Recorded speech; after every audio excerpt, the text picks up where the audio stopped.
এক ভাই প্রশ্ন করেছেন, পশু গর্ভবতী কি না জানা ছিল না, জবে করার পর বাচ্চা পাওয়া গেছে। আরেকজনে প্রশ্ন করেছেন, কোরবানি টাকা দিয়ে ত্রাণ দেওয়া যাবে কিনা। আরেক ভাই প্রশ্ন করেছেন, মুসাফির ব্যক্তির উপরে কোরবানি ওয়াজিব কিনা। এবং আরেকজনে প্রশ্ন করেছেন, মহিলাদের উপরে কোরবানি ওয়াজিব কিনা, মৃত ব্যক্তির পক্ষ থেকে কোরবানি করা যাবে কিনা।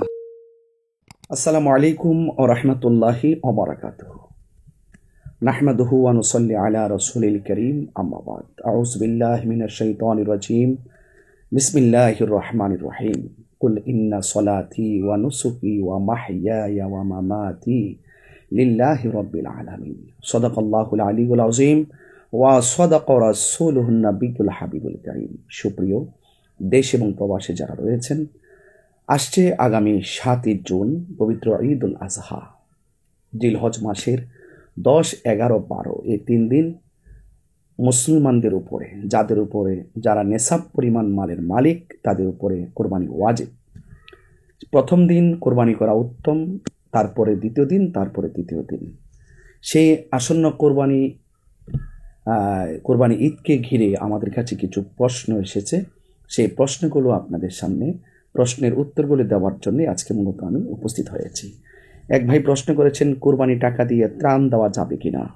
এটি গুরুত্বপূর্ণ প্রশ্ন, যেহেতু এখন এই মুহূর্তেও আমরা জানি আজকে 4-5 দিন ধরে সেই সন্দ্বীপ, আখাউড়ার বিভিন্ন জায়গায় কিন্তু ভারী ঢলে কিন্তু রাস্তাঘাটে পানি উঠে গেছে এবং মানুষের জনজীবন কিন্তু খুবই অতিষ্ঠ।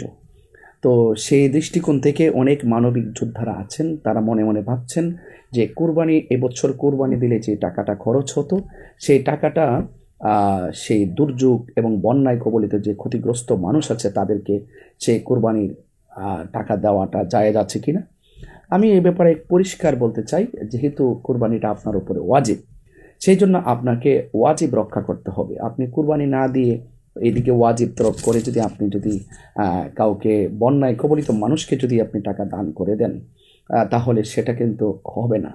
আপনি যদি একান্ত দান করতে চান, তাহলে আপনাকে আল্লাহ পাক যদি সুযোগ দিয়ে তৌফিক দিয়ে থাকে, তাহলে আপনি অন্যান্য সম্পদ আছে, বিভিন্নভাবে আপনি আপনার অর্থ থেকে দুর্যোগপূর্ণ মানুষকে আপনি দান করতে পারেন।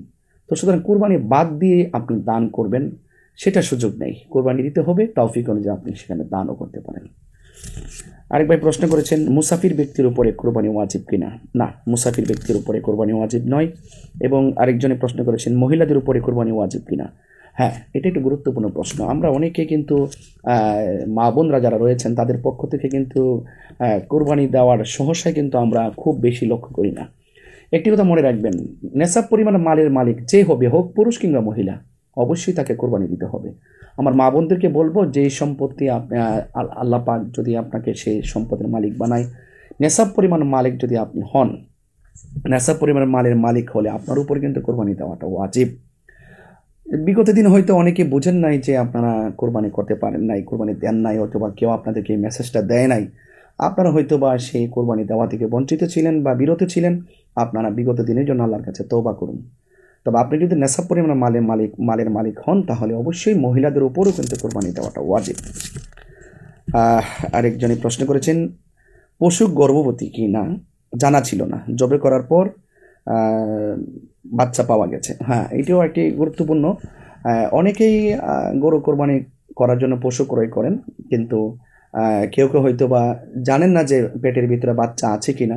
যদি জবাই করার পরে বাচ্চা পাওয়া যায়, তাহলে অবশ্যই আপনি ওই বাচ্চাটা যদি জীবিত পাওয়া যায়, তাহলে আপনি জীবিত পাওয়া গেলে জীবিত বাচ্চাটাকে জবাই করে সেই বাচ্চার গোশত কিন্তু খাওয়া যায় যাচ্ছে। মৃত ব্যক্তির পক্ষ থেকে কোরবানি করা যাবে কিনা, এই প্রশ্নটা খুবই গুরুত্বপূর্ণ। মৃত ব্যক্তির পক্ষ থেকে অবশ্যই কোরবানি করা যাবে। রাসূল করিম সাল্লাল্লাহু তাআলা আলাইহি ওয়াসাল্লাম নিজে যেমন কোরবানি করতেন, ঠিক নবী পাক সাল্লাল্লাহু আলাইহি ওয়াসাল্লাম উম্মতের পক্ষ থেকেও কিন্তু তিনি কোরবানি করতেন। আমরা কত ভাগ্যবান, আমাদের নবী আমাদেরকে স্মরণ করে, সেখানেও নবী উম্মতদেরকে ভুলে নাই। তিনি উম্মতদের পক্ষ থেকে কিন্তু তিনি কোরবানি করতেন। তাহলে আমাদের উম্মতদের উচিত কি? রাসূল করিম সাল্লাল্লাহু আলাইহি ওয়াসাল্লামের নামেও কোরবানি করা, এটা তাবাররুকান, বরকত, অত্যন্ত মহব্বতের বহিঃপ্রকাশ। এখানে আমি আরেকটা কথা সংযুক্ত করি। অনেক ভাইরা যারা ইসালে সাওয়াব মানেন না, মৃত ব্যক্তির পক্ষ থেকে কোনো কিছু গরু জবাই করে, খাসি জবাই করে, গরু জবাই করে কোনো খাবারে অ্যারেঞ্জ করা, আপনারা এটা যে যারা মানেন না, সেটাও কিন্তু আপনারা এই এই এই এই হাদিস থেকে কিন্তু আপনারা রাসূল করিম সাল্লাল্লাহু আলাইহি ওয়াসাল্লামের এই কর্ম পদ্ধতি থেকে কিন্তু আপনারা অনেক কিছু শিখতে পারেন। রাসূল করিম সাল্লাল্লাহু আলাইহি ওয়াসাল্লাম মৃত উম্মতদের পক্ষ থেকে যেহেতু জবাই করেছেন, তাহলে আমরা যারা যারা আমাদের আত্মীয় স্বজন পরিবার পরিজন যারা চলে গিয়েছেন তাদের পক্ষ থেকে কুরবানি করলে যেমন হবে, সেটা অন্য কোনো সময় যদি তাদেরকে স্মরণ করে রুহের মাগফিরাতের জন্য, ইসালে সাওয়াবের জন্য যদি আমরা গরু কোনো অ্যারেঞ্জ করি, কোনো খাবার আয়োজন করে দোয়ার মাহফিল করি, সেটাও জায়েজ আছে, অর্থাৎ ইসালে সাওয়াব করাটাও জায়েজ আছে।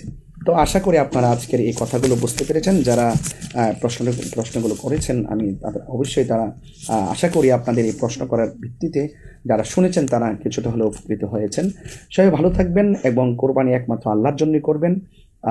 আমাদের নামাজ, আমাদের কোরবানি, আমাদের সালাত, আমাদের জীবন, আমাদের মৃত্যু সব কিছু একমাত্র আল্লাহর জন্য, এই জন্য অন্য কারো নামে নয়। বিসমিল্লাহি আল্লাহু আকবার বলে ইনশাআল্লাহ পশু জবাই করবেন। সবাই ভালো থাকুন, সুস্থ থাকুন। আসসালামু আলাইকুম ওয়া রাহমাতুল্লাহি ওয়া বারাকাতুহু।